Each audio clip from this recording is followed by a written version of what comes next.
Magandang tanghali sa inyong lahat. Ako nga po pala si Kananaya. And masaya ako nandito ako ngayon. Kasama kayo. Ngayon, perform ko tong kanta ko. Ang title nito, Bahala Na. Sana magustuhan mo.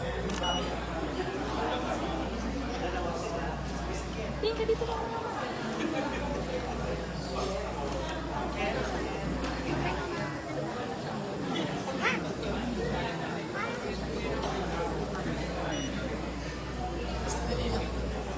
Okay po. Okay po.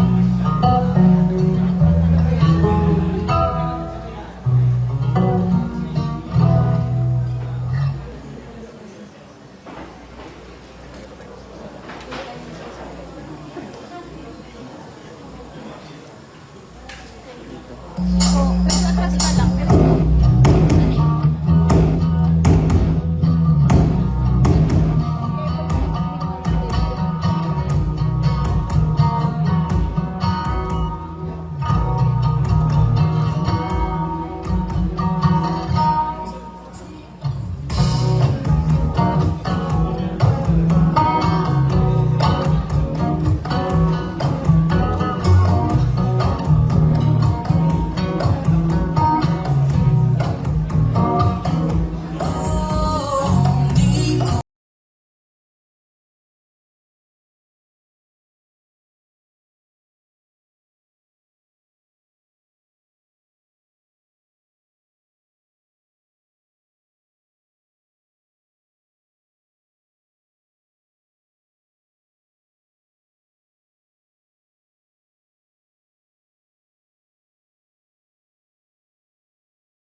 Ang puso ko, huwag kang mabaliwala o mapaya. Bahala na, bahala na.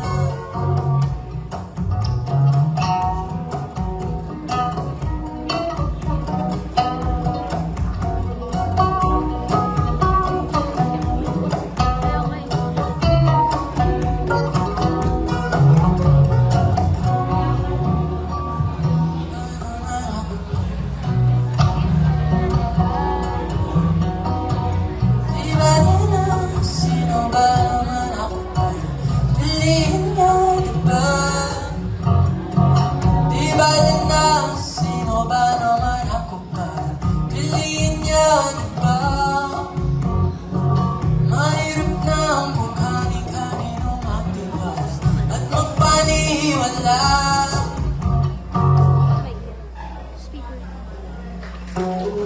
Susugal na ba ako? Di ako na naman ang puso ko. Huwag kang mabaliwala o mabaya. O bahala na, yeah.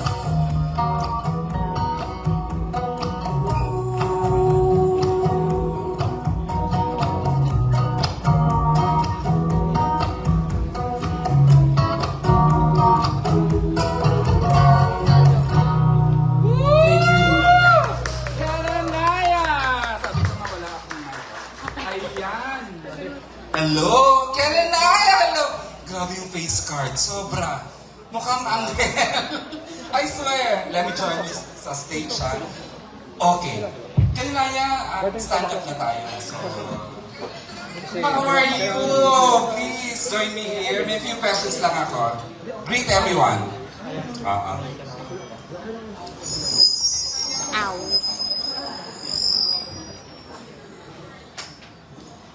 Are you on? Ayan. Hello, okay naman po. Masaya. Good! Kasi I saw him when we had a photo shoot a couple of months ago. Ayan, now he decided na po that Bahala Na by Ken and I is the official theme song of Almost. How did you feel na sinabi na it's Roselle Sir Keith na your song is being considered to be the soundtrack? Siyempre, very grateful kasi malaking bagay to, lalo na para sa may mga artist na maging part ng isang malaking movie ang kanta namin. So, thank you Sir Keith, thank you sa Riga. Si Miss Sa Roselle, inyo po, thank you po Mr. Rosel. Sir JP. Yeah, Sir JP. And sa Jem Fiang, and sa team ko rin. Correct. You know what? Sabi kanina, itanong ko daw sa'yo. What was the inspiration nung sinusulat mo yung song? Kasi hindi mo pa naman naisip magiging theme song ito, di ba? Opo. How was the inspiration when you were writing the song and finally recording it? Well, nakuha ko yung inspiration nito sa mga kinalakihan ko music na pinapakinggan ng mga tito ko, parents ko. Basically, mga 80s classic Talaga? songs, gano'n. Yes. Ako, sorry if you don't mind me asking, ilang taon ka na Ken? 21 po. Oh, kapang younger pa siya, no? So, bali na sulat ko siya mga 17. Okay, so you are from a family of music lovers. Yes. So, first time mo magkaroon ng song na ginawang theme song ng isang napakalaking pelikula. Pelikula, first time. Pero, I believe nakasama na rin yung songs ko sa Ghosting rin ng Jem Fiang. Ah, okay. Sa series naman. Oo, yung Ghosting 1 and 2. Yes. Wow, talaga palang medyo dikit na dikit sa JM Fiang itong si Ken and Naya. Okay, anything more? You're joining us later on sa kick-off Yes, ng excited na po. Aminan Tour, Aminan Day Tour na mamaya sa Robinson's Galleria. Ilang songs ka mamaya? Mga 8 siguro, 10. Charot lang, Joe. Just one. Just one. Pero syempre, ready ka naman in the event na they ask for Of more, course, di ba? of course. Thank you for saying yes. Of And course, thank you to your label. Thank you rin sa OC Records Yes. na lagi nakasuporta sa akin. And yun, exciting. First time Congrats. makaharap ang ganito kalaking press na everyone's zero on a Sunday. Kaya, Parang first time ko po. Wow. Nagka-press ko na rin ako dati pero... hindi ganito kalaki. Iba talaga ang press con pag isang pelikula. Di ba? Yup. Anything more you'd like to add to ano? Sir Keith is right there, oh. Hi Sir Keith. Anything more you'd like to say? Ayun, maraming salamat po sa paglaan ng oras nyo para i-celebrate ang pelikula ng Jem Fiang. And yun, congrats po sa atin lahat sa Legal Films, sa Jem Fiang. Kung gusto namin ulit-ulitin ang Bahala Na, where do we hear it? Where do listen to it? Stream niyo yung song ko sa Spotify. Search niyo lang Kenanaya. Kenaniah. And marami pa ako ibang kanta. Thank you. Yay, thank you. Congratulations, Ken, Thank you for so being much. part of Almost Us. Oo naman po. I'll My see you pleasure. on May 6, ha? See you on May 6. Alright, thank you, Ken. Join your mga management po there and enjoy the rest of the afternoon. Thank you, Ken.